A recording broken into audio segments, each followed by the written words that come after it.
Silver wedding जो 12वीं class का हम लोगों के पास है और सेकेंड बुक से लिया गया है ना, सेकेंड बुक से लिया गया है। और सेकेंड बुक का नाम क्या है? वितान। सेकेंड बुक का नाम क्या है? वितान। वितान चैप्टर का सबसे पहला वितान किताब से सबसे पहला चैप्टर जिसका नाम है सिल्वर वेडिंग, और इनके लेखक हैं मनोहर श्याम जोशी। पूरा जोश से लिखा है सिल्वर वेडिंग को, है ना। जोशी जी ने पूरे जोश खरोश के साथ इस कहानी को लिखा है हम लोगों के लिए, है ना। हम लोगों के लिए इसलिए लिखा है क्योंकि इस स्टेज के बाद बहुत सारे लोगों की शादियां हो जाती हैं, है ना। 12th कंप्लीट होते होते शादियां भी फिक्स होने लगते हैं। इसलिए बताने का कोशिश किया है कि अगर आपके जीवन में ऐसे कुछ पल आए तो आप इस चीज़ को रियलाइज कीजिएगा कितने महत्व होते हैं शादी के, है ना। और जिनसे शादी होती है उनका क्या महत्व होता है जीवन में, ये भी देख लेना है। और शादी होने के बाद कुछ आने वाले भविष्य होते हैं, वंश बन के आते हैं, उनका क्या रोल होता है हमारे जीवन में, ये सारी चीज़ हम लोग आज इसमें पढ़ेंगे 25वां सालगिरह में। ये 25वां सालगिरह किसका है ये भी जानेंगे। ये 25वां सालगिरह मनाया जा रहा है असोधर बाबू का। असोधर, हाँ, नाम अच्छा है, सुने पहले भी सुने, है ना। पहले तुम गजोधर सुना होगा रे, कपिल शर्मा के शो में। नहीं, आप ही के मुंह से सुने। हम पढ़े भी नहीं किया तुम लोग को कभी तो। आप मतलब 12 को पढ़ा था तब सुने। कभी हम तुम लोग को पढ़ाए नहीं है, ये बात याद रखना है ना। अभी अच्छा, तुम जबरदस्ती घुस जाता है, चलो कोई बात नहीं। फिलहाल हम लोग क्या करेंगे, एक एक शब्द को पढ़ेंगे, एक एक लाइन को पढ़ेंगे। उसके बाद अंतिम में जब हमारा ये लाइन खत्म हो जाएगा 2 दिन बाद, तो फिर एक बार सारांश देख लेंगे, उसके बाद आंसर देख लेंगे।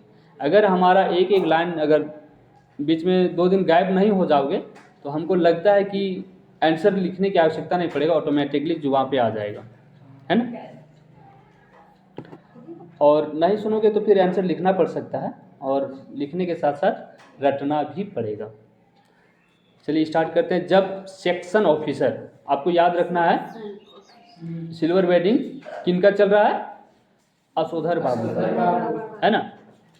जब सेक्शन ऑफिसर वाईडी पंत ने आखिरी फाइल का लाल फीता बांधकर निगाह मेज से उठाई, तब दफ्तर की पुरानी दीवार घड़ी 5:25 बजा रही थी।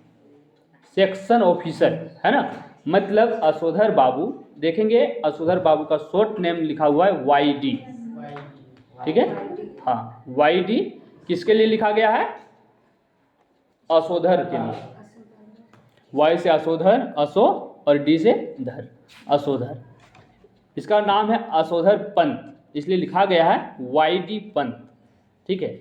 जहाँ भी वाईडी आएगा मतलब आपको समझ लेना है कि ये असोधर है। ये एक ऑफिस में काम करते हैं और आखिरी फाइल मतलब फाइलों को एक के ऊपर एक करके रखा जाता है। उसमें आखिरी फाइल जो बचा था वो लाल फीता से बांधा हुआ था। उस लाल फीता में बांधा हुआ था, उसको खोलते हुए अपनी निगाह को जब उठाया तो दफ्तर की पुरानी दीवार के घड़ी में कितने बज चुके थे? 5:25। 5:25, ठीक है। उनकी अपनी कलाई की घड़ी में 5:30 बज रहे थे। देखेंगे ऑफिस में जो दीवार की घड़ी लगी हुई है, पुरानी घड़ी है ना, उसमें 5 कितने मिनट हो रहे हैं? 25। और उनके हाथों में जो घड़ी है ना, कलाई घड़ी, कलाई इसको बोला जाता है। तो कलाई घड़ी में 5:30 बज रहे हैं, मतलब कितना फास्ट है? फास्ट मतलब आगे, कितना आगे है?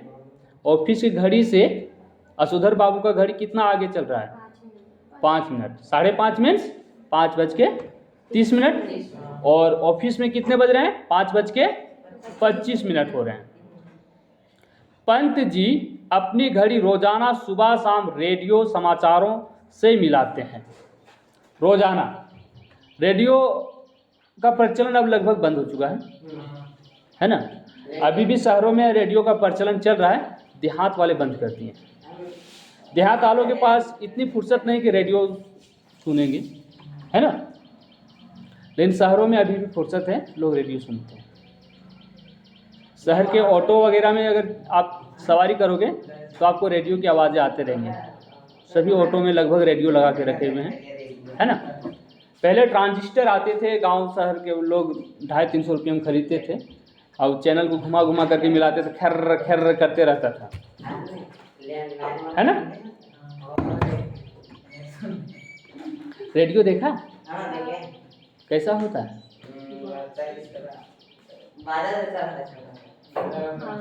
बादल जैसा होता है, वो ट्रांजिस्टर बोलते हैं उसको, है ना, ट्रांजिस्टर, ठीक है।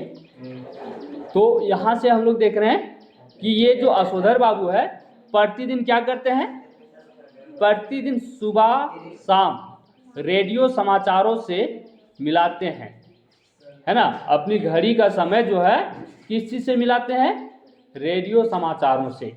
रेडियो में समाचार जो आते थे एकदम बिल्कुल टाइम पर शुरू कर दिए जाते थे, और हर बार जब समाचार शुरू होते थे तो बताते थे अभी घड़ी में इतना बजकर इतना मिनट हुआ है, तब तुरंत घड़ी को खोलते थे और समय मिला लेते थे। पहले के लोगों के पास इतनी जानकारी नहीं रहता था कि सही समय कितना बज रहा है। अभी क्या हो गया है, मोबाइल में ऑटोमेटिक सेट वाला जो फंक्शन है उसको सेट कर देते हैं तो रियल टाइम ऑटोमेटिक आ जाता है ना। पहले रियल टाइम को मिलाने के लिए दिक्कत होती थी, इसलिए रेडियो टाइम से मिलाते थे। पहले अगर किसी का घड़ी में आगे पीछे है तो झगड़ा हो जाता था, नहीं तोर घड़ी खराब हो, तोर घड़ी खराब हो, तो कैसे मजाल हम रेडियो से मिले लिए, मतलब सबूत के तौर पे क्या होता था, रेडियो। विश्वसनीयता का दूसरा नाम था रेडियो, है ना। अभी क्या है, ऑटो मोड में रख दिया मोबाइल को, ऑटोमेटिक जो सही टाइम है वो सेट हो जाता है, ऐसा कुछ फंक्शन बना दिया है ना। तो पहले लोग हाथ में घड़ी पहनते थे, घड़ी में ऑटो सिस्टम नहीं रहता था, उसको रेडियो से मिलाया जाता था। तो यही काम वाईडी बाबू करते हैं, सुबह शाम क्या करते हैं, रेडियो से समय मिलाते हैं। इसलिए उन्होंने दफ्तर की घड़ी को ही सुस्त ठहराया। दफ्तर की घड़ी को क्या ठहराया, सुस्त। सुस्त मतलब आलसी, धीरे धीरे चल रहा है ना। कौन सी घड़ी को, दफ्तर। दफ्तर मतलब समझते हैं, हाँ बोल सकते हैं, बहुत अच्छा लगता है हाँ सुनने में। कौन सी घड़ी बाबू, दफ्तर में एक घड़ी लगी हुई है, और कौन सी घड़ी है, दीवार घड़ी है और पुरानी है। और वाईडी बाबू क्या करते हैं, दफ्तर की घड़ी को सुस्त ठहराते हैं। लोगों से कहते हैं ये घड़ियाँ बड़ी स्लो चल रही है ना, धीरे है घड़ी। धीरे मतलब कम बज रहा है, इसको बजना था 5:30, बज रहा है 5:25, ठीक है। फाइल आउट ट्रे में डालकर उन्होंने एक निगाह अपनी माथ हाथों पर डाली, जो उनके ही कारण 5 बजे के बाद भी दफ्तर में बैठने को मजबूर होते हैं। किन पर डाली, माथ हाथों पर। माथ हाथों मतलब क्या होता है, एक एक चीज को समझेंगे। एक दफ्तर का भी बताना है आपको, फिर माथ हाथों, माथ हाथों, है ना। माथ हाथों का मतलब क्या होता है, दफ्तर का मतलब होता है ऑफिस, ये आपको याद रखना है क्योंकि हम लोग अंग्रेज के आदमी है, इसलिए अंग्रेजी समझ में आता है। दफ्तर मतलब ऑफिस, मीन्स कार्यालय, ठीक है। कार्यालय भी दफ्तर को कहा जाता है, ऑफिस को कार्यालय भी कहा जाता है, ठीक है।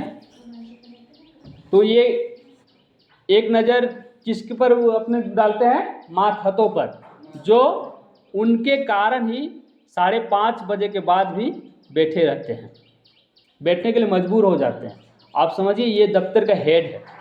वाईडी बाबू क्या है, दफ्तर का हेड, मतलब उस ऑफिस में बैठने वालों में सबसे मुख्य व्यक्ति वाईडी बाबू हैं। उसके नीचे जो भी लोग काम कर रहे हैं उनको मातहत कहा गया है ना। तो वे जब सीनियर व्यक्ति रूम से बाहर नहीं जा रहे हैं तो जूनियर व्यक्ति के पास इतनी हिम्मत नहीं है कि वो छुट्टी करके निकल जाए। अगर छुट्टी करके अगर निकल जाते हैं तो क्या हो सकता है, वेतन में कटौती हो सकता है ना। मनमानी जब चाहे तब आएगा, जब चाहे तब चल जाएगा, काटो इसका एक दिन का हाजिरी, सारा उपाय खत्म। तो खटने के बाद भी उनको हाजिरी काटा जा सकता है। इस डर से क्या करते हैं, वे मजबूर हैं 5:30 बजे के बाद भी उठने के लिए। चलते चलते जूनियरों से कोई मनोरंजक बात कर दिन भर के सुस्त व्यवहार का निराकरण कर जाने की कृष्णानंद पांडे से मिली हुई परंपरा का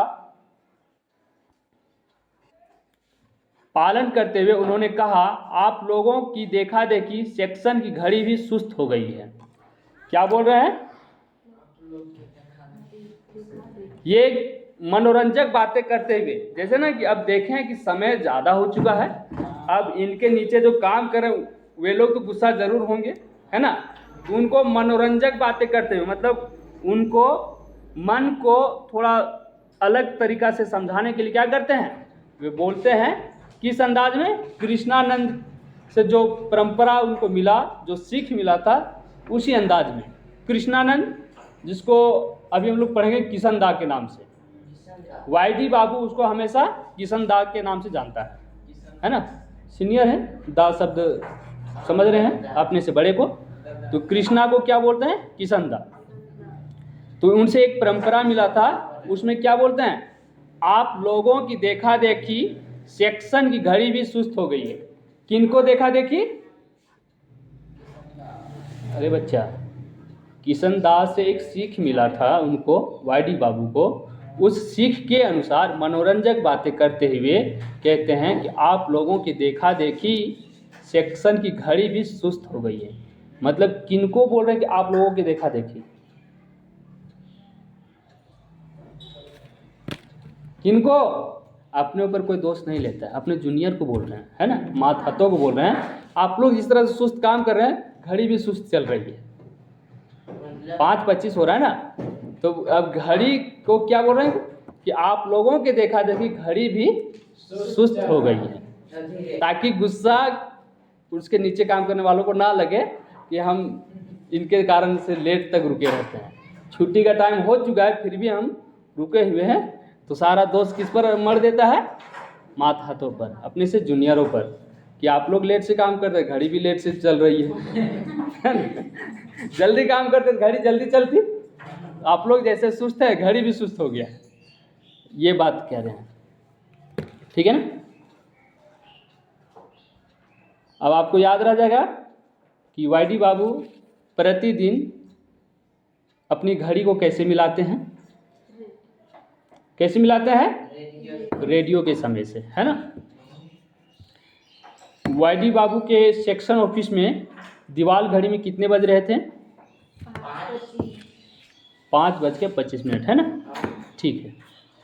अब देखते हैं, सीधे असिस्टेंट ग्रेड में आए नए छोकरे, एक नया बहाली होता है ऑफिस में, और सीधे कौन से पद में बहाल लेते हैं, असिस्टेंट ग्रेड। असिस्टेंट ग्रेड मतलब जो बड़ा बाबू होता है उनसे जस्ट नीचे, है ना। मतलब अगर मुखिया है तो मुखिया नहीं रहेंगे तो उसके लिए उप मुखिया काम कर सकते हैं, बिल्कुल वैसे ही असिस्टेंट होता है ना। असिस्टेंट ग्रेड में आए नए छोकरे चड्डा ने, जिसकी चौड़ी मोहरी वाली पतलून और ऊंची एड़ी वाले जूते पंत जी को समहाउ इम्प्रॉपर मालूम होते हैं। एक व्यक्ति नए ज्वाइनिंग किए हैं और सीधे किस ग्रेड में, असिस्टेंट ग्रेड में, उनका नाम है चड्डा, है ना। उसकी चौड़ी मोहरी वाली पतलून, पतलून मतलब समझते हैं, हाँ बोल दो, अच्छी लगती है। चौड़ी मोहरी वाली पतलून और ऊंची एड़ी वाले जूते, ऊंची एड़ी वाले जूते देखे हो ना, हाँ हाँ हाँ, तो चौड़ी मोहरी वाला पतलून नहीं देखे हो,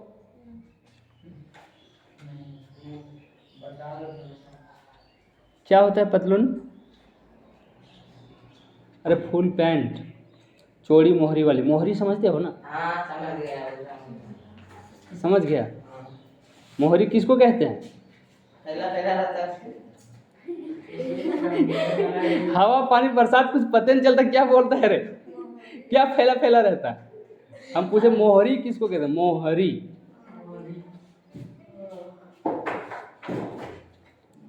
चौड़ी मोहरी वाले मतलब पाँव के पंजों के पास जो फुल पैंट का अंतिम पड़ाव होता है वो कैसा है? चौड़ी है ना। वही तो पतलून किसी किसी का रहता है ना कि पैर ढक जाता है, इतना चौड़ा रखते हैं। उसके बाद जूते कैसे हैं?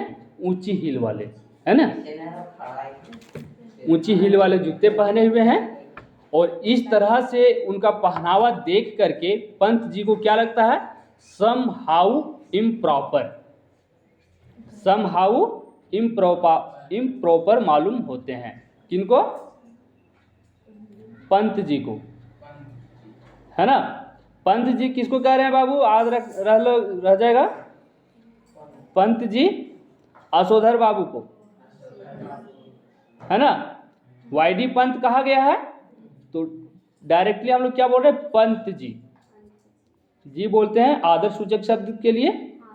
और इनको कैसा लग रहा है? समहाउ इम्प्रॉपर, मतलब बेहुदा लग रहा है। ऑफिस में जिस तरह से पहनावा ओढ़ावा होना चाहिए वैसा इनका नहीं है, एकदम हीरो स्टाइल में बिना मतलब वाला है। ऑफिस में काम करने लायक इनका पहनावा नहीं है, इसलिए इनको लगा क्या? समहाउ इम्प्रॉपर, अंग्रेजी शब्द है ना। थोड़ी बदतमीजी सी की, एज उज्जवल बोला, जैसे को तैसा। बड़े भाऊ आपकी अपनी चुन्नेदानी का क्या हाल है? वक्त सही देती है। बदतमीजी से बोल रहे हैं कौन? नया नया जो असिस्टेंट पद पर बहाल हुए हैं चड्डा जी, वे पंत जी को क्या बोल रहे हैं कि आपके चुन्नेदानी का क्या हाल है? चुन्नेदानी किसको कहा जा रहा है? वक्त सही देती है। उनके हाथ में एक घड़ी है। किनके हाथ में? पंत जी के हाथ में कलाई घड़ी है। उस कलाई घड़ी को ये बदतमीज आदमी क्या बोल रहे हैं? आपके चुन्नेदानी, मतलब घड़ी का तुलना किस में कर रहा है? चुन्नेदानी से। चुन्नेदानी देखे हो? जिसमें चुन्ना डाल करके फुलाया जाता है, देखे हो कभी? पूरा जैसे तैसे एकदम इधर उधर लटक जाता है। चुन्ना क्या होता है? डबकाया जाता है, फुलाया नहीं जाता है, गर्म किया जाता है, डबकने लगता है तो इधर उधर छींटे पड़ जाते हैं, साफ दिखता नहीं है ना, साफ सुथरा नहीं लगता है। तो बिल्कुल वैसे ही तुलना कर दिया इनके घड़ी को। किनके घड़ी को? पंत जी के। अब पंत जी क्या है? वहाँ पे सबसे सीनियर है। अब सीनियर के साथ इस तरह का बात कर रहा है तो मतलब ये क्या है? बदतमीज है ना। बदतमीज मतलब जिनके पास कोई तमीज ना हो। तमीज मतलब क्या होता है दुनिया? तमीज, बात करने की तमीज। हाँ, तमीज क्या होता है? बात करने का तरीका, है ना। अपने सीनियर से किस तरह से बात करेंगे ये तरीका उनके पास नहीं है, इसलिए उसको क्या कहा गया है?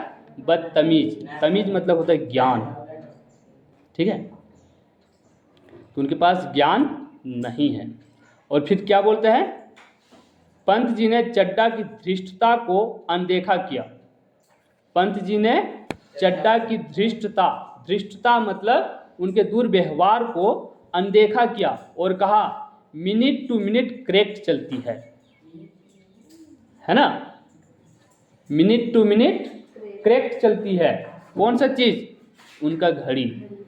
वो घड़ी बहुत पुरानी है। किनका घड़ी? असोधर बाबू का। और गुस्से वाली बात है, उस घड़ी के साथ ये बदतमीजी कर रहा है। घड़ी सस्ते में थोड़ी खरीदा है। घड़ी किनका है बाबू? इतना गुस्सा आ रहा है। असोधर बाबू को किसी ने गिफ्ट किया था घड़ी, इसलिए गुस्सा आ रहा है। अपने से खरीदा रहता तो नया घड़ी बदल के ले सकता था, वो घड़ी गिफ्ट में मिला है। हाँ, घड़ी देने का रिवाज है कि नहीं? एक बार बताइए तो। गिफ्ट में किसी को दी हो? अरे किसी ने दिया है? नहीं। किसी ने दी है? नहीं। दिया भी नहीं, दी भी नहीं। किसी से ली हो? नहीं। हाँ, कोई बात नहीं। घड़ी देने का प्रचलन है, शादी में स्पेशल एक घड़ी दिया जाता है ना। ससुराल वालों की तरफ से लड़के को घड़ी दिया जाता है गिफ्ट के तौर पे। और असोधर बाबू का जो घड़ी पहना हुआ है वो ससुराल से मिला हुआ घड़ी, ठीक है। और ससुराल का चीज़ में यदि 19-20 हुआ तो फिर पत्नी समझा देगी।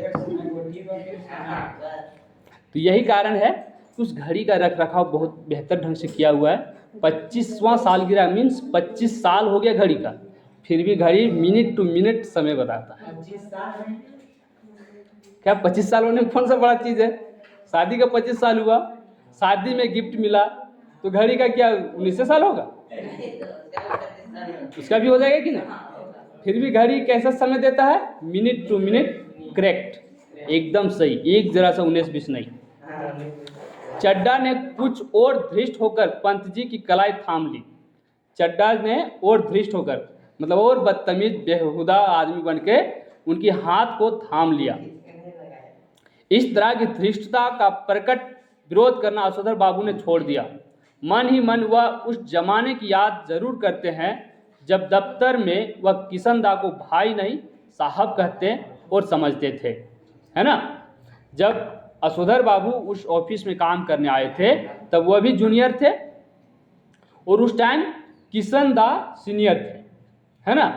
तो अब ये याद करते अपने समय का कि जब हम कभी काम करने आए थे तब हमारा व्यवहार कैसा था कि हम अपने सीनियर को दादा बोलते थे, भाई समझते थे, साहब समझते थे।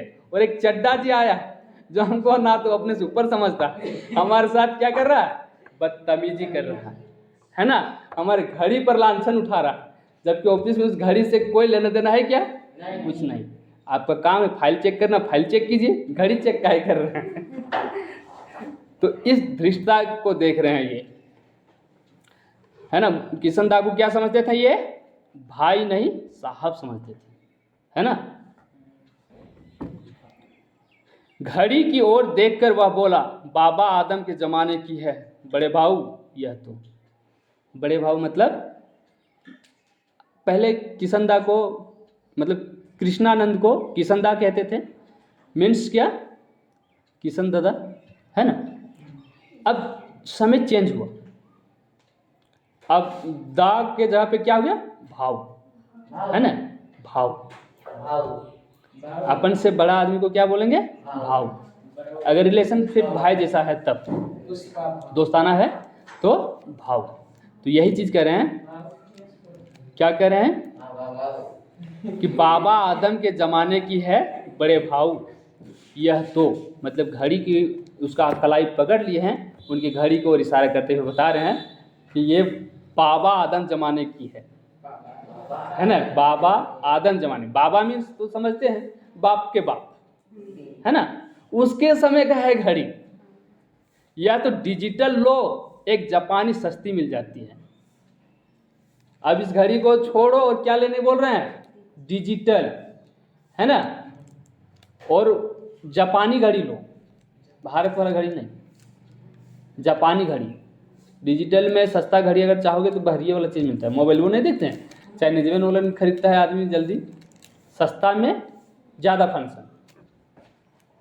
कोई भी वस्तु देखो, जब चाइनीज या जापानी वाले देखते हैं हम लोग, थोड़ी सस्ते मिल जाते हैं। इंडिया लेवल में जो बनता है उनसे सस्ते मिल जाते हैं और उनसे बेहतर नज़र आते हैं। भले कुछ दिन ही चले लेकिन दिखते बढ़िया हैं, है ना। तो वही चीज़ दिखा रहे हैं यहाँ पे कि एक डिजिटल घड़ी ले लो, जापानी सस्ती मिल जाती है, ज़्यादा पैसा नहीं लगेगा। समझा रहे हैं कि पुरनका घड़ी पहन के रहता है।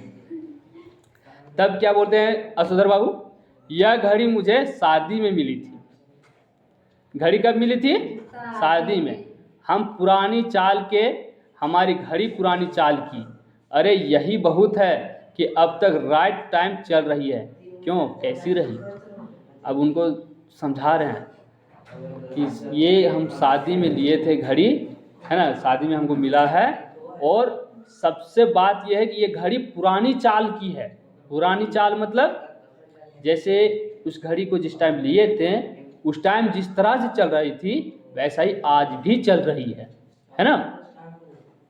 और सबसे बड़ी बात है कि एकदम राइट टाइम पे चलती है। घड़ी में 19-20 वाला काम नहीं है कि 2 मिनट लेट हो जाएगा, 1 मिनट स्लो है या 1 मिनट फास्ट है, ऐसा नहीं है। जैसे उस टाइम लिए थे वैसा ही समय आज भी बता रही है। इसलिए घड़ी बदलना उनको ज़रूरत नहीं लग रहा है। समय खराब बताने लगता, घड़ी थोड़ी ख़राब चलने लगती तो मजबूरन बदलना पड़ता। लेकिन जैसे पुराने में है पुराने समय मतलब जब घड़ी का अपना वास्तविक नया दौर था, उस वक्त जैसा चल रहा था आज भी वैसा ही चल रहा है। इस तरह का नहले पर दहला जवाब देते हुए एक हाथ आगे बढ़ा देने की परंपरा थी। रेमजे स्कूल अल्मोड़ा में जहां से कभी असोधर बाबू ने मैट्रिक की परीक्षा पास की थी। बाबू दुनियादारी बंद करो, एक बार हमको ये बताओ कि असोधर बाबू कौन से स्कूल से मैट्रिक पास किया था? एक बात बताते हैं, रहना है तो पूरी तरह से यहीं रहो, सिर्फ शरीर यहाँ मत रखो, है ना। जहाँ शरीर रहता है वहाँ कुछ नहीं सीखता है, ना कुछ सुनता है, ना कुछ सुनाई पड़ता है। जहाँ ये रहता है वहीं सब कुछ सुनाई देता है ना। अगर आपके बगल से पूरा डीजे बाजा मतलब फुल साउंड में बजते हुए पार हो गया और आपका ध्यान कहीं और है, बाजा पार होने के जस्ट बाद आपसे पूछा जाए कि कौन सा गाना बज रहा था, तो जवाब नहीं दे पाओ, जबकि फुल साउंड से बज रहा है, कान के पर्दे झनझना रहे हैं आवाज़ सुन के, लेकिन आपका ध्यान वहाँ है ना।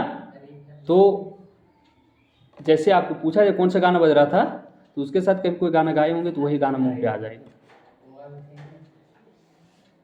यहाँ वाला गाना नहीं आएगा। तो आपको याद रखना है कि जो पंत जी है ये रेमजे स्कूल अल्मोड़ा में पढ़ते थे, हैं। कौन सा स्कूल? रेमजे स्कूल, और ये कहाँ पे है? अल्मोड़ा में। वहीं से ये मैट्रिक पास हुए हैं। इस तरह के आगे बढ़े हुए हाथ पर सुनने वाला बतौर दाद अपना हाथ मारा करता था।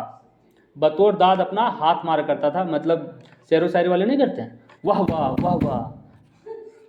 मतलब क्या है, यहाँ पे दो लोगों के बीच में बहस चल रही है। एक तो जो असिस्टेंट ग्रेड पर आए हुए हैं चड्डा जी, और जो पहले से हैं असोधर बाबू, उन लोगों के साथ बहस चल रहा है, और जो उनके जूनियर लोग काम कर रहे हैं वह लोग मस्ती उठा रहे हैं, हाँ पढ़ लो तो ऐसे ही क्या कर रहे हैं, हाथ से दाग दे रहे हैं, है ना। मतलब दाग मीन्स एक चिन्ह छोड़ रहे हैं। वक्ता श्रोता दोनों ठठाकर हाथ मिलाया करते थे। ऐसी ही परंपरा किशनदा के क्वार्टर में भी थी, जहां रोजी रोटी की तलाश में आई असोधर पंत नामक एक मैट्रिक पास बालक को शरण मिली थी। कभी असोधर बाबू मैट्रिक पास करके आए हुए थे यहाँ पे, है ना, और किसके यहाँ पे शरण लिया था? शरण मीन्स रहने के लिए जगह मिला था। किसके यहाँ? किशनदा के यहाँ, है ना। और किस लिए आए थे? रोजी रोटी के तलाश में, मतलब रोजगार करने के लिए आए हुए थे, और या करके किशनदा के पास रुके थे, है ना। किशनदा के क्वार्टर में भी इसी तरह का व्यवहार होता था, हाथ मिलाना, हाथों से दाग देना, इस तरह की बातें, मतलब बात बात पे व्यवहार यही था। और ठीक उसी प्रकार से ऑफिस में भी अब होने लगा था। असोधर बाबू कौन से क्लास पढ़ के आए हुए थे? किस क्लास को पास करके? मैट्रिक पास करके। किशनदा कुंवारे थे उस वक्त, किशनदा कुंवारे थे, और पहाड़ से आए हुए कितने ही लड़के ठीक ठिकाना होने से पहले उनके यहाँ रह जाते थे। पहाड़ से मतलब बाहर से आने वाले कितने भी लड़के किशनदा के यहाँ रह जाते थे।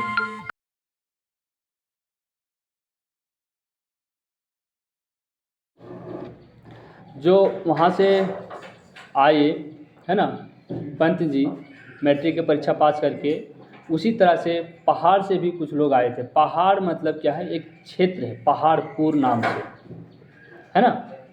दिल्ली में, मेन दिल्ली नहीं, दिल्ली से कुछ साइड में हट के बोल सकते हैं, देहात इलाका में, लेकिन अब वो देहात रह नहीं गया, है ना। पहले के समय में देहात हैं, लेकिन अब के समय में वो देहात रह नहीं गया, वो अभी अब बहुत ही इंडस्ट्रियल एरिया हो चुका है। तो ऐसे जगहों से लोग आते थे अपनी रोजी रोज़गार के तलाश में दिल्ली के मेन सिटी पे, जिस तरह से हम लोग रांची, धनबाद, हजारीबाग चले जाते हैं काम करने के लिए, और ज़्यादा दूर तो मुंबई, गुजरात भी चले जाते हैं। तो हम लोग जाके देहातियन में नहीं जाते हैं, जाके हम लोग मेन सिटियन में जाते हैं जहाँ पे रोजगार की व्यवस्था हो सकता है। तो वैसे ही पंत जी भी आए हुए थे और आ करके किशन दा के यहाँ पे रुके हुए थे। किशन दा कुंवारे हैं, बिल्कुल उनका जो रहने का स्थान था वो बिल्कुल कैसा था, एकदम मेस की तरह था। मेस समझते हैं ना, क्या होती है मेस? जहाँ पे मिलजुल करके लोग रहते हैं, है ना, और खाना साथ में पकाते हैं, राशन पानी साथ में लाते हैं। उसी प्रकार से उनका रूम हो चुका था, मिलकर लाओ पकाओ खाओ। उसमें कोई रूम रेंट वगैरह जो था स्पेशल अलग अलग के लिए नहीं, मिलकर के भरना था, है ना। और खाने पीने की जो भी सामग्री है वो मिलकर लाना है, मिल के पकाना है, मिल के खाना है। कोई स्पेशल व्यक्ति नहीं है कि पका पका करके खिलाएगा, है ना। आशोधर बाबू भी बॉयस जिस समय दिल्ली आए थे उनकी उम्र सरकारी नौकरी के लिए कम थी। आशोधर बाबू जब दिल्ली आए हुए थे उस समय उनकी उम्र सरकारी नौकरी के काबिल नहीं है। तो मैट्रिक परीक्षा पास करके आए हैं जस्ट बाद। मैट्रिक की परीक्षा लगभग हम लोग कितने वर्ष में पास कर जाते हैं? 16, 15.5, है ना, ज़्यादा से ज़्यादा 17 साल। और सरकारी नौकरी के लिए कम से कम कितनी उम्र चाहिए? 18 वर्ष चाहिए। तो इनका उम्र जो है सरकारी नौकरी बोल सकते हैं या फिर डायरेक्ट नौकरी भी बोल सकते हैं। नौकरी के लिए भी आदमी को कम से कम 18 वर्ष आयु मांगते हैं, तो उससे कम थी। बहुत कोशिश करने पर भी बॉय सर्विस में वह नहीं लगाए जा सके। बॉय सर्विस मतलब बॉय तो लड़का होता है, जानबे करते हैं, है ना। तो लड़कों का सेवा देने में जैसे काम में भी नहीं लगाया जा सके। तब किशन दा ने उन्हें मेस का रसोइया बनाकर रख लिया। इनका उम्र अभी 18 साल नहीं हुआ और ये आए हैं स्पेशल किस लिए? रोजी रोजगार के लिए, मतलब कुछ कमाने के लिए आए हुए हैं। लेकिन इसका उम्र 18 साल नहीं होने के कारण कहीं पे इनको काम नहीं मिल रहा है। आशोधर बाबू भी मेहनत किए, काम लगवाने की कोशिश किए, लेकिन इनको काम कहीं नहीं मिल रहा। तब आशोधर बाबू इसको काम कहाँ दे दिए? अपने ही यहाँ रख लिए, है ना। किशन दा ने उसको मेस का रसोइया बनाकर रख लिया। मेस का रसोइया, क्योंकि उनके यहाँ पे बहुत सारे लोग आए हुए हैं, है ना, अलग अलग क्षेत्र से। तो सबको चाहिए मिल करके खाना गुना खाते हैं, लोग काम करने जाते हैं। अब इनका उम्र है नहीं काम करने लायक, तो इनको घर के अंदर ही काम देना है, क्योंकि इनको भी कुछ पैसे चाहिए। तो अब जो सेवा देंगे वो पैसा पाएंगे, है ना। तो इनको मेस का रसोइया बना के रख लिया। अब जो लोग काम कर रहे हैं उन लोगों से कुछ कुछ पैसे इनको दिया जाएगा, यही सिस्टम है। मेस का रसोइया मतलब आप लोग समझ चुके होंगे, रसोइया किसे कहते हैं? खाना बनाने वाले को। तो अपने जगह पे उनको खाना बनाने वाले के रूप में रखा है। उन्होंने आशोधर को 50 रुपये उधार भी दिए। कितना रुपया उधार दिए? 50 रुपये। 50 रुपये कम नहीं होते हैं, है ना। 50 रुपये कम नहीं है। एक अच्छा कामगार व्यक्ति को 50 रुपया दिन भर का हाजिरी मिलता था, दिन भर काम करता था। एक अच्छे काम करने वाले, मतलब जैसे मिस्त्री लोग हो गए अभी 600-700 मिलते हैं उनको, वैसे काम करने वाले लोगों को 50 रुपया एक दिन का मिलता था। तो ये 50 रुपये इनको उधार भी दिए हैं। वह अपने लिए कपड़े बनवा सके और गांव पैसा भेज सके 50 रुपये में ही, है ना। तो समझो कितने पहले का बात है। बाद में इन्हीं किशन दा ने अपने ही नीचे नौकरी दिलवाई और दफ्तरी जीवन से मार्गदर्शन करवाया। इन्होंने क्या किया? जब इनका उम्र 18 वर्ष हो गया तो इन्होंने इनको अपने ही दफ्तर में, मतलब अपने ही ऑफिस में इनको काम दिला दिया और दफ्तरी जीवन में मार्गदर्शन किया।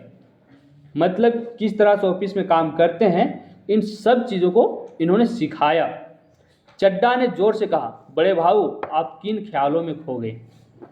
ये शब्द जो हम लोगों ने पढ़े किशन दा और पंत जी के बारे में, ये कहाँ से आ रहे हैं? हम लोग सीरियल वगैरह में देखते होंगे, कभी कभी ऐसा मोमेंट आता है कि लोग आपस में बात कर रहे हैं और अपने पुराने बातों को याद करने लगते हैं। बात करते करते अचानक से देखेंगे कि एक व्यक्ति जो है खो जाता है मतलब बिल्कुल शांत हो जाता है, मौन हो जाता है ना, एकदम गुमसुम हो जाता है और मने मन अपने पुरानी बातों याद करने लगता है। एक समय हम थे, दिल्ली आए हुए थे, 17 साल या 16.5 साल हो रहा था, हमको काम कहीं मिल नहीं रहा था, तो हमको किशन दा ने रखा था। किशन दा ने हमको खाना पकाने के लिए रखा, अगर कहीं काम नहीं मिला तो 50 रुपये दिए थे। इस तरह से हमारा जीवन चला। फिर हम जाके दफ्तर में काम किए, नीचे पद में। फिर किशन दा रिटायर हुए तो हम उस पद को संभालें, और आज एक चड्ढा आके हमारे साथ ऐसा व्यवहार कर रहा है। तो 10 मिनट 5 मिनट उनको पुरानी यादों को करने में लगा ना। सीरियल में हम लोग क्या देखते हैं, पुराना चीज़ दिखाने लगता है और अचानक उठा के ले आता है, कहाँ खो गया है, अरे हिलो डुलो भी कम से कम, बोलते हैं ना। बिल्कुल वैसे ही स्थिति इनके पास है।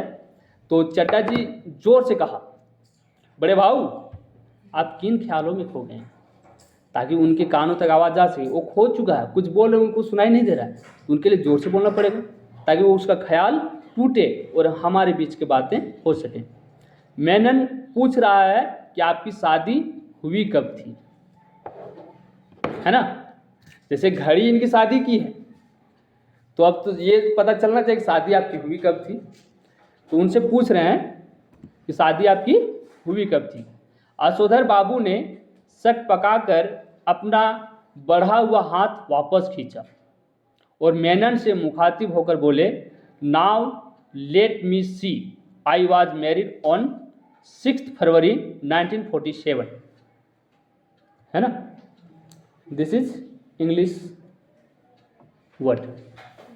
तो ये क्या बोले, नाउ लेट मी सी, सुनो मेरी बात, आई वॉज मैरिड ऑन 6 फरवरी 1947, मैंने 6 फरवरी मतलब 6 फरवरी 1947 मतलब 1947 को शादी किया था, है ना।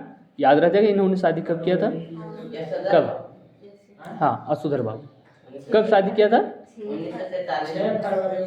6 फरवरी 1947 को।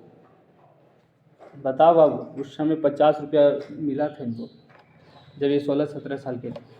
काम पकड़ा, जॉब पकड़ा, उसके बाद शादी किया हो, है ना। 1947 में इन्होंने शादी किया है। 1947 में हम लोग समझ सकते हैं इनके शादी के बाद ही हमारा देश आज़ाद हुआ है। इनके शादी के बाद ही हमारा देश आज़ाद हुआ। कैसे समझेंगे, क्योंकि ये फरवरी में शादी कर लिया था और आज़ादी हमको अगस्त में मिला था, तो कुछ महीना पहले हुआ ना।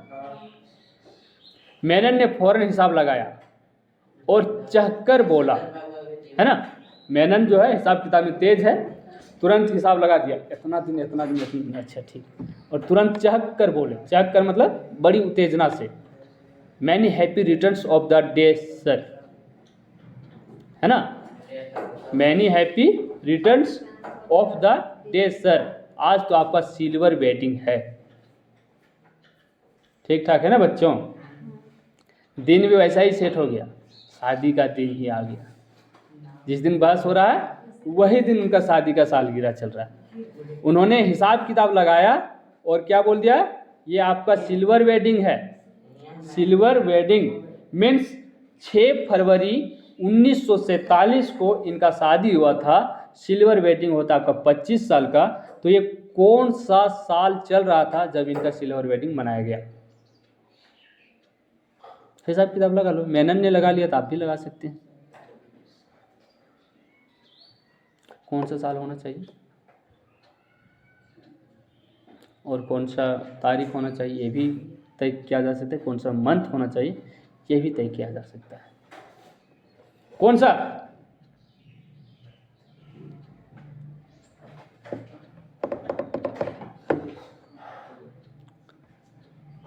बोल दो बाबू, बोल दो, अच्छा लगता है सुनने में।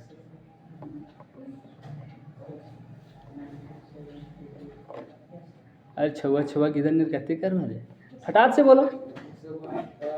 1972, है ना। 47 प्लस 25,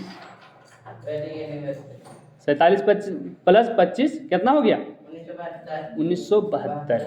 मतलब 1972 में इनका वार्तालाप हो रहा है ऑफिस में।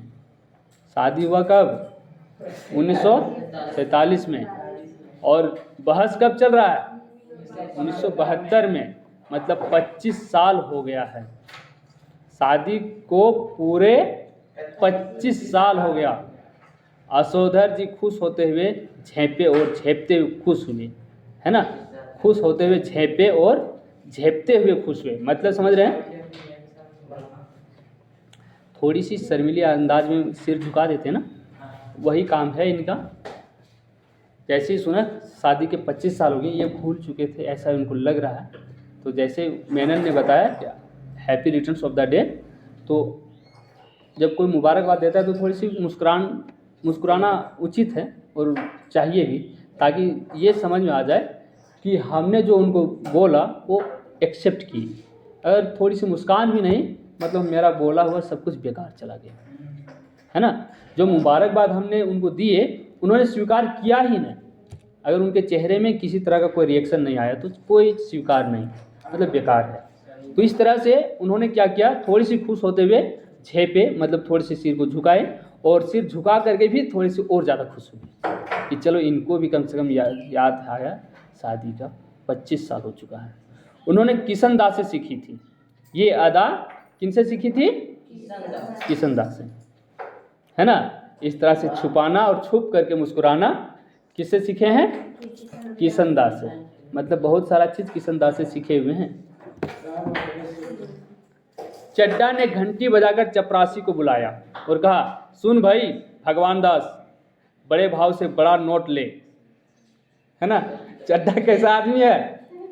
आधुनिक समय का है ना, नया छोकरा है ना। और उन लोग बूढ़े बूढ़े लोग, ऑफिस में सब बूढ़े बूढ़े लोग हैं, तो बूढ़े बूढ़े रीति रिवाज से शादी मुबारक हो, शादी मुबारक हो, इतने बोले कि खुश हो रहे हैं। और चड्डा है तो नया छोकरा है, ये क्या करते हैं, घंटी बजा, ऑफिस के अंदर एक घंटी होती है उसको बजाता है। ऑफिस के बाहर जो रहते हैं वो दौड़ करके अंदर आता है और उनसे क्या बोलते हैं, सुन भाई भगवान दास। उस व्यक्ति का नाम क्या है?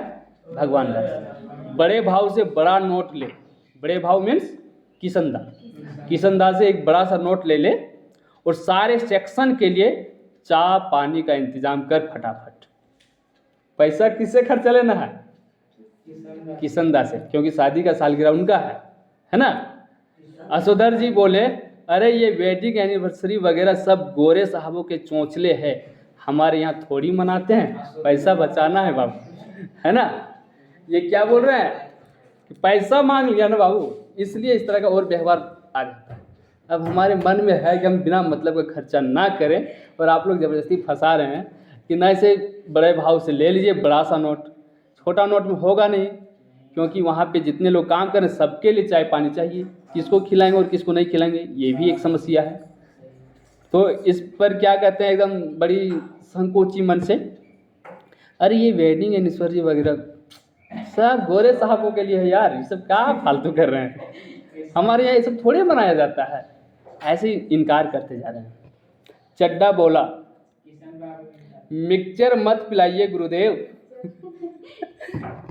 मतलब क्या बोल रहे हैं, अब उनको पहले तो गुस्सा दिलाया था, अब उनको फुलाने का काम कर रहे हैं ना, उत्तेजित कर रहे हैं। मिक्सचर मत पिलाइए गुरुदेव, चाय मट्ठी लड्डू बस इतना ही तो सौदा है, बस इतने का बात है। चाय और मट्ठी लड्डू एक एक मीठा हो जाए, मतलब लड्डू मुंह मीठा करने के लिए सस्ता ही ले आओ। मट्ठी समझते हैं? हाँ हाँ, चाय में डुबो डुबो करके खाते हैं, जिसको चांदनी बिस्कुट भी कहा जाता है ना। हाँ, चांदनी बिस्किट चाय के साथ डुबो करके खाने में अच्छा लगता है। तो वही कहा जा रहा है, चाय मट्ठी और लड्डू बस इतना ही। इसमें कौन आपकी बड़ी माया निकली जानी है। बड़ी माया मतलब कौन सा बड़ा पैसा आपका खर्च होने वाला है। 1 टका चांदनी बिस्कुट लो, चाय बस 5 टका ले लो, अरे 60 टका चाह पे गेले, बताओ ना। अगर बात से एक लड्डू भी है, अगर बात से की है एक लड्डू भी है, तो बताओ 10-12 टका वैसी खर्चा है एक आदमी प्रति। अब जितना जन काम करे सब एक देना है, तो समझ रहे पैसे कितना खर्चा है इसे। असोधर बाबू ने जेब से बटुआ और बटुए में से 10 का नोट निकाला। याद रखना ये चीज़ आता है, कितने रुपए का नोट निकाला अपने बटुए से, कितने रुपए का, तो आपको याद रह जाएगा 10 रुपये का नोट निकाला, कहा आप लोग चाय पीजिए, देट तो आई डू नाइट माइंड, है ना, आप लोग चाय पीजिए, उसके बाद ज़्यादा दिमाग मत लगाइए। लेकिन जो हमारे लोगों में कस्टम नहीं है उस पर इंसिस्ट करना, देट में समहाउ इम्प्रॉपर फाइंड करता हूँ। मतलब क्या कर रहा है, जो हमारे कस्टम में नहीं है ना, जो हमारे लेवल में नहीं है उसको समहाउ इम्प्रॉपर फाइंड करता हूँ, मतलब उसमें बिना मतलब का देखभाल हम नहीं करेंगे। अब 10 रुपये में बता रहा है कि सबको चाय पिलाओ, पॉसिबल नहीं है, इसलिए वो नहीं लेना चाह रहा है। चड्डा ने 10 का नोट चपरासी को दिया और पुनः बड़े भाव के आगे हाथ फैला दिया। एक नोट से सेक्शन का क्या बनता है ना। 10 का नोट किसको दे दिया, चपरासी को। चड्डा ने पंत जी से 10 का नोट ले लिया, चपरासी को थमा दिया। अब बोले एक नोट से की है, बोला 10 के नोट से क्या होने वाला है सेक्शन का। रुपये 30 हो तो चुग्गे भर का जुगाड़ करा सके। कितना का डिमांड कर दिया, 30 टका का। अगर 30 टका है तो तनी मनी सभी की व्यवस्था होवे पाते, अब 10 टका में की है, बड़ा दिक्कत है। सारा सेक्शन जानता है कि असोधर बाबू अपने बटुए से 100-150 रुपये हमेशा रखते हैं। उसके यहाँ पे जितने लोग काम करते हैं सभी लोग जानते हैं अब उसके बटुए में 100-150 रुपया हमेशा रहता है। भले ही उनका दैनिक खर्च नगण्य है। नगण्य मतलब जीरो के बराबर उनका खर्च है। दैनिक खर्च मतलब डेली का खर्च 0 के बराबर है। फिर भी सबको पता है कि 100-150 रुपया उसके बटुआ में रहता है, उससे कम पैसा नहीं रहता है ना। और तो और बस टिकट का खर्च भी नहीं, उनको टिकट भी पैसा खरीदता नहीं है। इतना अच्छा आदमी है, फ्री में चल जाता है। कैसे, साइकिल से चलता होगा तो गाड़ी से जाएगा तो ना टिकट लगेगा, ये बस कभी चढ़ता ही नहीं है, तो टिकट के भी पैसे ये बचा लेते हैं। गोल मार्केट से सेक्रेटेरिएट तक पहले साइकिल में आते जाते थे, इधर पैदल आने जाने लगे क्योंकि उनके बच्चे आधुनिक जुआ हो चले हैं। अब बताइए, पैसा बचाने के चक्कर में ये टिकट खरीदते नहीं। टिकट खरीदेंगे तब ना बस में चढ़ने को मिलेगा। सरकारी बसों में जैसे अभी इधर हम लोग के यहाँ नहीं है, लेकिन बड़े बड़े शहरों में जैसे दिल्ली वगैरह हो गया तो उधर चलते हैं। आप 10 किलोमीटर चलिए या 100 किलोमीटर चलिए, 10 रुपया ही भाड़ा लिया जाएगा। हाँ 10 रुपये। 100 किलोमीटर चलिए तब भी 10 रुपया लिया जाएगा, 10 किलोमीटर चलिए तब भी 10 रुपये लिया जाएगा। सरकारी नियम बन गया है। गाड़ी में चढ़ गए मतलब एक टिकट कटाना और वो टिकट आपका 10 रुपये का है, ठीक है। तो टिकट कटाता ही नहीं था क्योंकि वो साइकिल से जाते थे। और एक पास बनता है 50 रुपये का। आप 50 रुपये का पास बना लीजिए और सरकारी बस कोई भी बस में चढ़ जाइए, 24 घंटा का है पास। 24 घंटा में कितनों सफ़र कीजिए आपको पैसा नहीं लगेगा, लेकिन आपको 50 रुपया का एक बार पास बनाना पड़ेगा 24 घंटा के लिए। 24 घंटा के बाद हो गया पास का वैलिडिटी ख़त्म, फिर नया पास बनाओ या फिर अलग से भाड़ा दो। तो सरकारी सेवा इतना अच्छा है, लेकिन सरकारी बस में बड़ी भीड़ रहता है, बड़ी भीड़ रहता है रे। एक बार सफ़र किया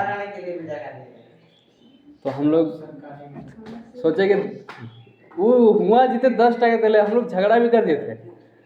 हम ही उतर लिए 10 टका कहते गाड़ी में चढ़ गया ना बाबू 10 रुपये देना, बस सीधी सी बात है। गाड़ी में चढ़ गया उतर गया 10 रुपया देना, फिर खड़े खड़े ले लो कुछ ना, गाड़ी में चढ़े हो ना, गाड़ी तुम पर चढ़ के नहीं ना आया, पैसा देना। सरकारी आदमी ज़्यादा बहस नहीं करना है। हालांकि नियम है कि अगर सीट नहीं मिल रहा है तो पैसा नहीं देना है, लेकिन यदि सीट नहीं मिल रहा है और पैसा नहीं देना, ये नियम तुम मानते हो तो ये भी मानना है कि सीट नहीं तो आपको चढ़ना भी नहीं है। अगर हम चढ़ने दे रहे हैं तो पैसा देना पड़ेगा, वो आउट इनकम हो जाता है उनके कंडक्टर लोगों को, क्योंकि जितना सीट है उतने पैसा वो जमा लेता है उसका कार्यालय में। बाद बाकी जो खड़े होकर के जा रहे हैं वो सारा पैसा ड्राइवर कंडक्टर और जो भी है उनके साथ में उनका हो जाता है। Out income. ज़्यादा बहस करोगे तो सीट ना हो तो बाबू तो उतरने किल चढ़ने, तो क्या करोगे। और दूसरा गाड़ी से जाते हो तो पैसा ज़्यादा लगता है, 50-60 रुपया लग जाता है थोड़ी सी दूरी के लिए। तो ये सारा चीज़ हम लोग देख रहे हैं। तो बहुत अच्छा है, इन्होंने अपना पैसा बचाने के लिए क्या करते हैं, साइकिल से सफ़र कर रहे हैं, है ना, सेक्रेटेरिएट तक। गोल मार्केट में ये रह रहे हैं, आशोधर बाबू गोल मार्केट में रहते हैं, और गोल मार्केट से सेक्रेटेरिएट तक पहले ये साइकिल से आते थे, और इधर अब पैदल आने जाने लगे हैं। कैसे आने जाने लगे, पैदल।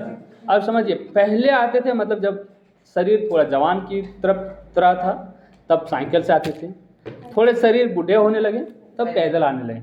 अब इसके पीछे कारण क्या है अब पढ़ेंगे। किसी को शौक नहीं है कि पैदल चले, है ना, हाँ कंजूस है तो साइकिल से चल रहा था, ये बात समझ में आता है। लेकिन साइकिल भी छोड़ दे और पैदल आने जाने लगे तो इसके पीछे कोई ना कोई रीज़न है, और वो रीज़न क्या है, वो रीज़न है, मिट गया ना, वो रीज़न है आधुनिक। क्या है कि उनके बच्चे हैं, है ना, आधुनिक जुआ हो चले हैं। आधुनिक जुआ मतलब नया लड़का है, आधुनिक हो चले हैं, और उन्हें अपने पिता का साइकिल सवार होना सख्त नागवार गुजरता है।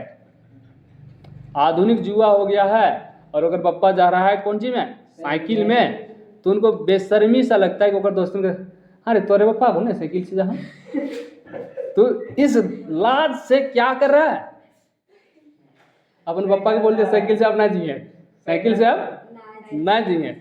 और अगर पप्पा है कंजूस, गाड़ी लग जी तो ना कहीं तेल भरे तो असुदर बाबू क्या है, तेल भरने के डर से गाड़ी ले नहीं जा रहा है, तो लास्ट में साइकिल छीन लिया, तो छोड़ो पैदल चल जाएंगे, कितना दूर है ये, ज़्यादा दूर तो नहीं है, पैदल चलना शुरू कर दिया था, है ना। बच्चों के अनुसार साइकिल तो चपरासी चलाते हैं। अब ये क्या हो गया, आधुनिक युग के बच्चे हैं ना, इनको ये लगने लगा कि जो साइकिल में चलते हैं वो चपरासी होते हैं। हाँ, ये सिस्टम, चपरासी का जो वेतन है कम रहता है तो साइकिल से आते जाते हैं, और चपरासी ज़्यादातर लोकल होते हैं, मतलब सामने रहते हैं, ऑफिस के नज़दीक वाले ही चपरासी हुआ करते हैं।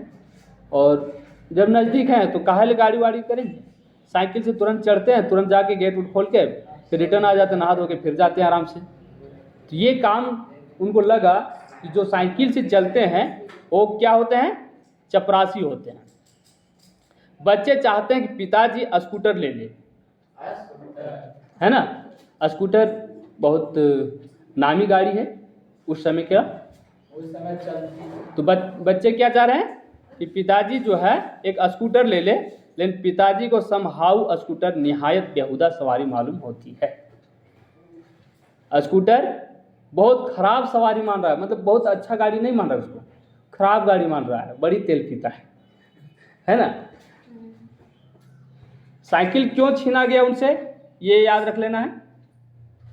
साइकिल से आते जाते थे, ये मना क्यों कर दिया उनके बच्चों ने, क्योंकि उनके बच्चे को लगने लगा कि जो साइकिल में चलते हुए चपरासी होते हैं। और असोदर बाबू चपरासी नहीं है, असोदर बाबू क्या है, साहब है ना। तो साहब जैसा रोब होना चाहिए, रुतबा होना चाहिए कि नहीं। जो हम लोग बाजार दर्शन में देख रहे थे, बड़ा बड़ा गाड़ी वाड़ी होना चाहिए, पैसा है तो ये साहब है, तो इनको क्या चाहिए, कम से कम स्कूटर तो ले ले ताकि लगे हाँ साहब आए हैं। अब साइकिल से चपरासी जैसे तो इसलिए उनके बच्चों को थोड़ा अपनी इज्जत में थोड़ी गिरावट सा महसूस हुआ, तो बोले नहीं साइकिल लेके नहीं जाना है, स्कूटर खरीदो और स्कूटर से जाओ। लेकिन वो जो है पंत जी, वो बोल रहे हैं स्कूटर अच्छा गाड़ी नहीं है ना, स्कूटर बेहुदा मालूम पड़ता है, बेवकूफ़ जैसा लगता है। जब अल्फ्रोड की नहीं जा सकती तब उसकी बात सोचना ही क्यों, मतलब जब स्कूटर उनको पसंद ही नहीं है तो वैसी बात को सोचना क्या, पैदल ही चले जाते हैं। चड्डा के जोर देने पर बड़े भाव ने 10-10 के नोट 2 और दिए, है ना। ये सब हम लोग कहानी कहाँ से पढ़े, अभी साइकिल, पैदल, स्कूटर, टिकट, ये सब क्यों पढ़ें, क्योंकि जो पंत जी हैं काफ़ी कंजूस किस्म के हैं। 10 रुपये के नोट दिए थे उनको, किसको? चड्डा जी को। चड्डा जी ने वो दे दिए चपरासी को, मीन्स भगवान दास को, और फिर बोले कि और नोट दो। पंत जी से क्या मांगे? और नोट दो, कम से कम 30 रुपया तो दो। तब ये बात आया कि वो 30 रुपया देने में इतने हिचक क्यों रहे हैं, तो उसका थोड़ा बैकग्राउंड हम लोग जानने सीरियल की भांति कि वो 30 रुपया देने में हिचक क्यों रहे हैं, तो उस कारण को जाने कि इतना कंजूस है ये टिकट तक नहीं खरीदता। इसका दैनिक खर्च जो है एकदम नगण्य है। ये दिन भर में कुछ खाते पीते नहीं है, कुछ खाएंगे पिएंगे अलग से तो खर्चा बढ़ेगा, कुछ खाते पीते नहीं है, टिकट तक नहीं खरीदते हैं, है ना। लेकिन उसके जो बटुआ है, मतलब उनके जो पर्स है, उसमें 100-150 रुपये बराबर रखता है। वही पैसे वो डेली रखता है, खर्च नहीं करता है, घटेगा कहाँ से? ऑफिस आता है, ऑफिस में आके जो रोटी वोटी लेकर आता है वो खाता है, फिर वहीं से सीधे घर चल जाता है। और बीच में कोई चाय बीड़ी सिगरेट गुटखा चॉकलेट ये सब कुछ खर्चा नहीं। आने जाने का जो खर्च था टिकट का, वो टिकट तो खरीदता ही नहीं, है ना। साइकिल, पहले तो साइकिल से आते थे और अब पैदल आना शुरू कर दिए हैं, तो पैसा कुछ उसका खर्च है नहीं। तो उनकी कंजूसी की ओर हम लोगों को इंडिकेट करने के लिए उनके थोड़ी सी बैकग्राउंड को पढ़ें। लेकिन ये अभी जो हमारा जो माहौल है वो कहाँ है? ऑफिस के अंदर है। सिल्वर वेडिंग मनाने के लिए 30 रुपया मांगने वाला ही जगह पर है। चड्डा जी अब ज़्यादा जोर दिए तो बड़े भाव ने क्या किए, 10-10 के और 2 नोट दे दिए, 10-10 के और 2 नोट दे दिए। लेकिन सारे सेक्शन इसरार करने पर भी वह अपनी सिल्वर वेडिंग की इस दावत के लिए रुके नहीं। पैसा दे दिए लेकिन इस सिल्वर वेडिंग के लिए वे रुके नहीं, पैसा दिए और चल दिए। जैसे होता है ना कि पैसा हम खर्चा कर ले बाबा, हम तो रहबे कर को, होता है कि नहीं, हमारे साल की राह लगा हम ही ना रह, हमारे पैसा लागल हम ही ना खेबू, ऐसा लोग जिद्दी करते हैं। लेकिन ये पंत जी हैं कि वो पत जे लेना तो ले, हम लेकिन नहीं रुकबो, तो नहीं खो चाहे मत खो, तो नहीं हम पैसा दे दे अब जो। तो ये काम किए, बहुत ज़्यादा इनको मनाने पर भी ये नहीं रुके। मातहत लोगों से चलते चलते थोड़ा हंसी मजाक कर लेना किशनदा की परंपरा में है। उनके साथ बैठकर चाय पानी और गपाष्टक में वक्त बर्बाद करना उस परंपरा के विरुद्ध है ना। ये क्या कर रहे हैं, जो किशनदा से इन्होंने सीखे थे। किशनदा का जो परंपरा था वो कैसा था, चलते चलते हंसी मजाक करना, बैठ करके गप सप करके हंसी मजाक करना उनका परंपरा नहीं था। और ये पंत जी भी है तो किशनदा से ही सीखे हुए हैं, तो ये भी रुके नहीं, समय हो गया है सीधे चलो। चलते चलते अगर चलते चलते बात हो रही है तो थोड़ी मजाक मस्ती हो जाए, लेकिन अलग से बैठ के चाय पानी पी करके गप सप करे, ऐसा उनकी परंपरा नहीं है। इधर असोधर बाबू ने दफ्तर से लौटते हुए रोज बिड़ला मंदिर जाने और उसके उद्यान में बैठकर कोई प्रवचन सुनने अथवा स्वयं ही प्रभु का ध्यान लगाने की नई रीत अपनाई है। क्या हुआ, एक तो एक कंजूस था, ये भी हम लोग देख लिए। इन्होंने किनसे सीखा, किशनदा से सीखा था। किशनदा के अलावे एक नया परंपरा इन्होंने स्टार्ट कर दिया कि दफ्तर से लौटते हुए, है ना, जब ऑफिस छुट्टी हो जाती है तो लौटने के समय शाम हो जाती है, सिंपल सी बात है, 5-5:30 बजे छुट्टी होनी है तो शाम हो जाती है, और लौटते हुए रोज मतलब डेली बिड़ला मंदिर, एक मंदिर है बिड़ला मंदिर, है ना, मंदिर जाने और उसके उद्यान में बैठकर, मंदिर जाता है उसके उद्यान मतलब उसकी बागवानी में बैठकर, मंदिर के अगल बगल देखेंगे कुछ पौधे वौधे लगा करके थोड़े घास फूस रहते हैं, अच्छे से उसको निकाई किया जाता है, बैठने लायक बनाया जाता है, बैठ के गपशप कर सके लोग, है ना। तो वैसे ही ऐसा नहीं करते हैं क्या, अरे तुम लोग भी करो ऐसे ही, उखरी टाँड में और मंदिर बनाए थे, वहाँ पानी वानी दे घास उस रहते, तब आदमी बैठ के भजन सुनते, गाना उन्हें लगाए थे, सुन बैठल रहते, 4 गो तोर गार के बात 4 गो हमर गार के बात बोल बैठल थी, क्या बाबू। आखिर 10 आदमी बैठते हैं तो ऐसे ही नहीं होता है। अगर कोई प्रवचन नहीं कर रहा है तो प्रवचन खुद से करना पड़ता है ना। कल 4 गो तोर घर के बात बोलना हो, 4 गो हमारे घर के बात बोलना हो, कल ओकर पुतैया गरियाना हो, कल ओकर पुतैया शिकायत कर देना हो, ओकर बाद फिर घर जाके पूछना हो, ओकर पुतैया शिकायत कर ले घर में जाके लड़ लेथिन नहीं लड़ लेथिन, ऑटो चर्चा में विषय, तभी तो आखिर 2 घंटा बिताएंगे तो कैसे बिताएंगे, कुछ तो आना चाहिए ना।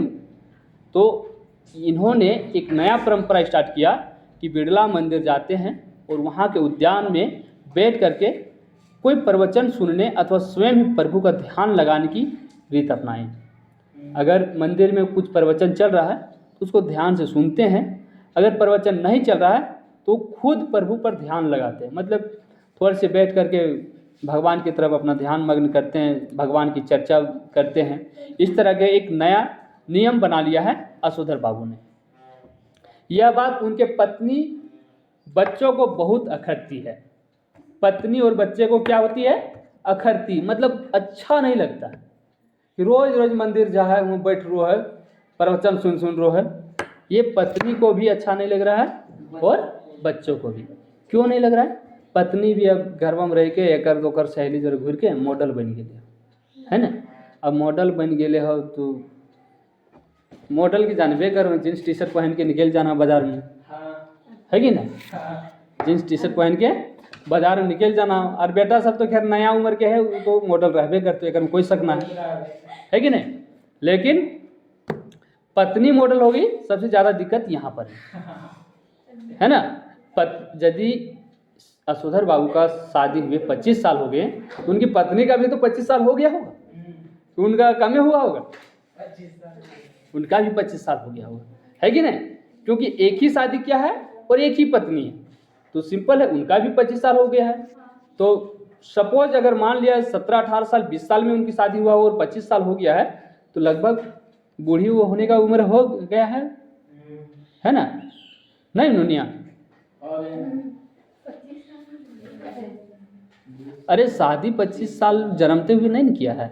हम क्या बोले, सपोज मतलब मान के चलें कि उनकी उम्र जो है लगभग 18, 19, 20 या 22 साल में शादी हुआ हो, ठीक है, और 25 साल शादी हुए हो गया, तो 25 और 16 ही जोड़ लेते हैं 16 साल की उम्र में। लेकिन 16 साल में इनका शादी हुआ नहीं है, मैट्रिक की परीक्षा दिया, यहाँ आकर के काम किया, 18 साल हुआ, फिर नौकरी ज्वाइन किया ऑफिस में काम करने के बाद शादी किया, है ना। तो अगर लड़का का 22 साल हो रहा है तो लड़की का 2-4 साल कम कर देते, जाने दीजिए, है ना। तो फिर भी 18-19 साल में होगा। अगर 19 साल में शादी हो गया लड़की का और वो शादी के हुए 25 साल हो गया, तो 19 और 25 आप ऐड कर लीजिए, लगभग बूढ़ी बराबर हो गया कि नहीं। बच्चे उनके जवान हो गए, तो जवान जिनके बच्चे हैं उनको बूढ़ी ही समझा जाता है। भले आप अपने शरीर का मेंटेन अच्छी तरह से किए हैं, है ना, उम्र का पता नहीं चलने दे रहे, तो बात अलग है। लेकिन बच्चे जवान है तो माँ बूढ़ी ही कहा जाएगी, है ना। दोनों को जवान की श्रेणी में नहीं रख सकते हैं। बच्चे हैं तो माँ जवान हो सकती है, बच्चे जवान हो गए तो माँ, हाँ, उससे ज़्यादा क्या बोल सकते हैं।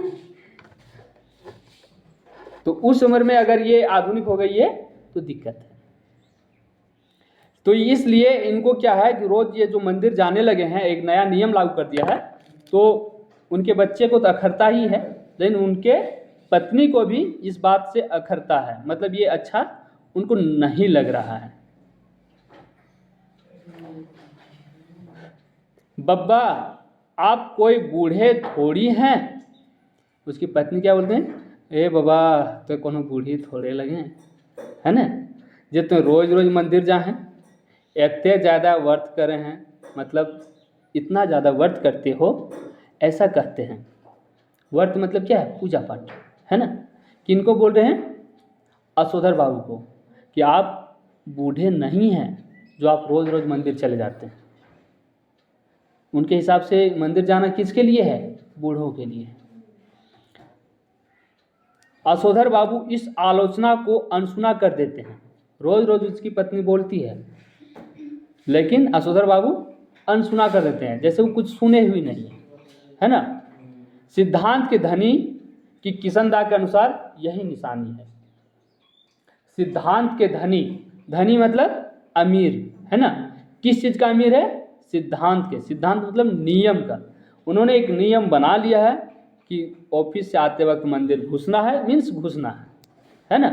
तो ये उसकी पत्नी लाख के है कि आप बुढ़ाए नहीं हो अभी, आप अभी रोज रोज मंदिर जाना उचित नहीं है, अब मत जाइए रोज रोज मंदिर। लेकिन वो सुने ही नहीं है, सुन रहे हैं लेकिन फिर भी अनसुना कर दिए, जैसे हम कुछ नहीं सुने हैं। वो रोज मंदिर जा ही रहा है, तो यही बात के लिए कहा गया है कि वो सिद्धांत के धनी हैं, जिस तरह से किशनदा थे, अपने जो नियम बना लिए हैं उन नियमों को वो पालन करने वाले हैं, जिस तरह से किशनदा अपने बनाए हुए नियम पे चलते थे।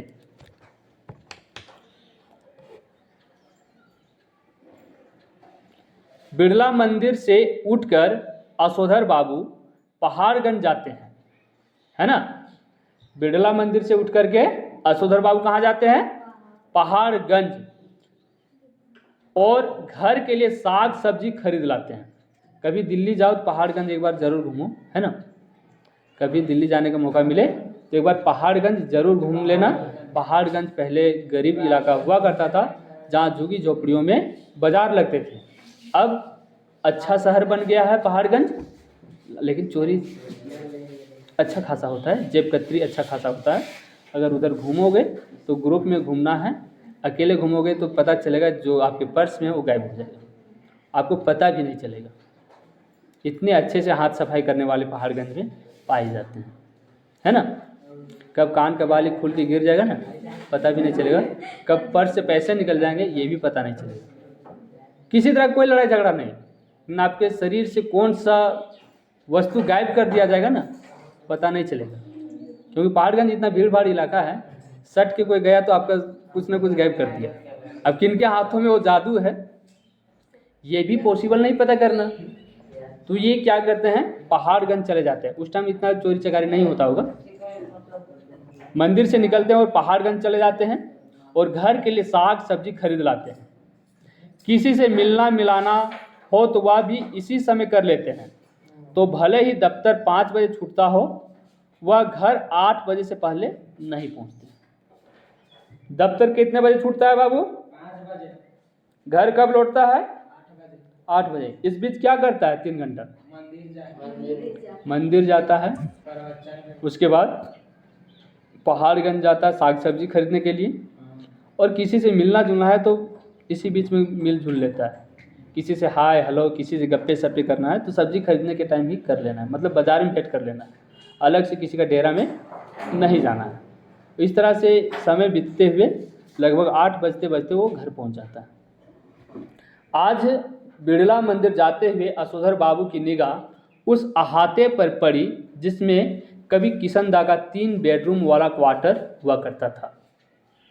अहाते समझते होंगे। आज बड़ा दुख हो गया इनको, है ना। आज मतलब 27 तारीख नहीं बोलना है, ठीक है ना। 28 तारीख 28 तारीख नहीं बोलना है। आज मतलब उसका आज, ठीक है। आज क्या कर रहा है, बिड़ला मंदिर जाते हुए असोधर बाबू की निगाह मतलब नजर, कभी कभी निगाह मतलब आंख भी कहते हैं लोग, है ना। निगाह जानते हो ना बच्चों, निगाह मीन्स आंख कहते हैं, है ना। एक पिक्चर आया था निगाहें, कभी देखे हैं क्या? हाँ देखे हैं निगाहें, देखे हो बाबू निगाहें? ना देखने देखें तो यूट्यूब में आए तो बोल यूट्यूब पे तो अगर दिखाए दो टेलर उलर देखे, काहे पूरा देखे में 3 घंटा लग जाता। हाँ, निगाहें अच्छा पिक्चर था, देखे होंगे, है ना। लेकिन अभी हम बोल रहे हैं निगाह। उनकी निगाह पड़ गया कहाँ पे? अहाते पर। वो जा रहे हैं बिड़ला मंदिर, और बिड़ला मंदिर जाते हुए उसको रास्ते में गुजर ही रहे थे कि अचानक से उनकी निगाहें मतलब आँख नहीं बोलेंगे, निगाहें मतलब नज़र बोलेंगे, है। नज़र और आँख में थोड़ा सा फर्क है। आँखों से ही देखते हैं, लेकिन जिसको देखते वो नज़र हो गया, है ना। जिनसे देखते हैं वो आँख है, ठीक है। नज़र और आँख थोड़ी सी अंतर है। ककरो देखें डेराल निकला तो कभी अगर नज़र लाइक के लिए कहते हैं ना, मतलब उनका आँख लग गया है। आँखों से भी कुछ जादुएं हो जाती है। आँखों से जादू होती है बाबू, डेनियन जोगनियन के पूछे हुए थे ना। आँख लगता है किसी का, कभी सुने? आँख लग जाना मतलब समझते हैं कि नींद आ गया, यही समझते हैं। नज़र लग गया, सुने ना कभी नज़र लग गया? तो जो नज़र लग जाता है वही है निगाह। है ना। तो हम लोग जानते हैं यहाँ पे कि इनकी निगाहें कहाँ पे पड़ी, उस अहाते पर, मतलब उस जमीन पर पड़ी, उस जगह पे पड़ी, खाली जमीन पे, जहाँ पे कभी किशनदा का 3 बेडरूम वाला क्वार्टर हुआ करता था। उसमें मोह माया जुड़ा है उनका, क्योंकि वहीं से उनका जीवन शुरू हुआ है, इनकम वाला, है ना। रोजी रोजगार का जीवन किशनदा के यहाँ से शुरू हुआ था, इसलिए वहाँ पे गया इनका नज़र, और उस पर 3 दिनों एक 6 मंजिला इमारत बनाई जा रही है। क्या कर रहे हैं, वो क्वार्टर जहाँ हुआ करता था किशनदा के, उस जगह पे क्या कर रहे हैं, 6 मंजिला इमारत बनाई जा रही है। इधर से गुजरते हुए कभी के DIZ एरिया की बदलती शक्ल देखकर असोधर बाबू को बुरा सा लगता है। ये लोग सारा गोल मार्केट क्षेत्र तोड़कर यहाँ एक मंजिला क्वार्टर की जगह ऊंची इमारतें बना रहे हैं। क्या कर रहे हैं, जो पुराने मकान हैं उनको तोड़ करके ऊंचे ऊंचे मकान बनाए जा रहे हैं। यही बात बोले हम कि पहले देहात था, अब शहर बन चुका है ना। सब क्वार्टर को तोड़ देते हैं और ऊंची ऊंची इमारतें बना रहे हैं। असोधर बाबू को पता नहीं कि वे लोग ठीक रहे हैं कि गलत कर रहे हैं। असोधर बाबू को ये नहीं पता है कि जो काम इन लोग कर रहे हैं, पुराने मकान को तोड़ रहे हैं और नए मकान बना रहे हैं, ये ठीक कर रहे हैं या गलत कर रहे हैं। उन्हें यह जरूर पता है कि उनकी यादों के गोल मार्केट के ढहाए जाने का गम मनाने के लिए उनका इस क्षेत्र में डटे रहना निहायत जरूरी है। बात समझ रहे हैं। उनको एक चीज़ पता है कि यहाँ पे उनकी यादें जुड़ी हुई हैं। यादें मतलब उनके एक अच्छा समय बीता हुआ है उस जगह पे, उस जगह पे रह करके अपनी यादों को याद करना उनके लिए ज़रूरी है ना। और उनको अपनी यादों में समा जाने के लिए उस जगह पे डटे रहना आवश्यक है।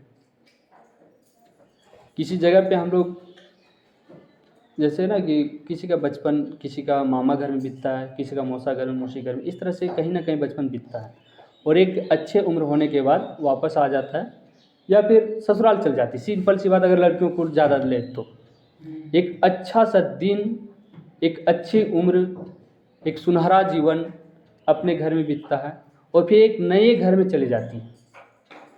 अब बहुत दिन के बाद अगर उस बस्ती से गुजरता है तो याद आता है, ये करा फलानवा के एगो यहाँ करा घरवा रो लेंगे, यहाँ करा सरैया गछवा रो लेंगे, यहाँ केंद्रिया गछवा रो लेंगे जहाँ हमने 12 बजे रोज में आए जा लिए तोड़े ले। ऐसी बातें आपस में होती है ना। तो अच्छा यह घरवा में फलाना घरवा रो लेंगे, जगह खिड़किया में अति केंद्रिया धार खिड़किया तक चल जा ढकबन। इस तरह के हम लोग क्या करते हैं, अपनी यादों में खो जाते हैं, है ना। और यादों में खो जाते हैं और पुराना जीवन याद आने लगता है कि हमारा बचपन कैसा था, कैसे यहाँ आ करके हम लोग खपर फुटुआ खेलते थे, कैसे यहाँ करके वो कतनों गरियाता था फिर भी हम लोग ज़बरदस्ती कित होकर आंगन में खेलते थे। ये सब याद आने लगता है कि नहीं। अब वो आंगन नहीं रहा, अब वो पेड़ नहीं रहा जिसके छांव में हम लोग झूला झूलते थे, है ना। अब वो व्यक्ति नहीं रहा जो हमें रोज गाली देता था, फिर भी उनकी गाली को हम लोग अनसुना करते थे। ये सब हम लोगों को क्या होने लगता है, याद आने लगता है ना। तो बिल्कुल इसी प्रकार से इनको भी क्या हो रहा है, याद आ रहे हैं। बिल्कुल इसी प्रकार से क्या आ रहे हैं, इनको याद आ रहे हैं और वहाँ पे ठहर जा रहे हैं जहाँ पे सारे घरों को, पुराने घरों को तोड़ दिया जा रहा है और नए घर बनाए जा रहे हैं बड़े बड़े। उन्हें एंड्रयूगंज, लक्ष्मीबाई नगर, पंडारा रोड आदि नई बस्तियों में पद की गरिमा के अनुरूप D2 टाइप क्वार्टर मिलने की अच्छी खबर कई बार आई।